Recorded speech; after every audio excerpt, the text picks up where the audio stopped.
അസ്സലാമു അലൈക്കും വറഹ്മത്തുള്ളാഹി വബറകാതുഹു. ഇന്ന് ഉച്ചയോടുകൂടെ പൊതുപരീക്ഷാ റിസൾട്ട് വരും. എങ്ങനെ നമ്മുടെ റിസൾട്ട് നോക്കാം? റിസൾട്ട് സമസ്ത ഇൻഫോ എന്ന് ഗൂഗിളിലോ ക്രോമിലോ ടൈപ്പ് ചെയ്യുക. ഫസ്റ്റ് കാണുന്ന ലിങ്കിൽ ക്ലിക്ക് ചെയ്യുക. റിസൾട്ട് സമസ്ത കേരള ഇസ്ലാം മത വിദ്യാഭ്യാസ ബോർഡ്. ശേഷം വരുന്നതിൽ എക്സാം റിസൾട്ട് കാണിക്കുന്നതിൽ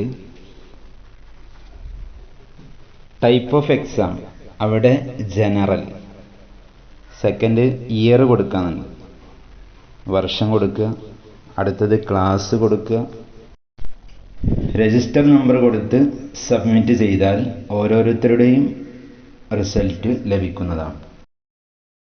ഇനി മദ്രസ വൈസിലാണെങ്കിൽ മദ്രസയുടെ രജിസ്റ്റർ നമ്പർ കൊടുത്ത് സബ്മിറ്റ് ചെയ്താൽ മദ്രസയിലെ മൊത്തം റിസൾട്ട് കിട്ടുന്നതാണ്.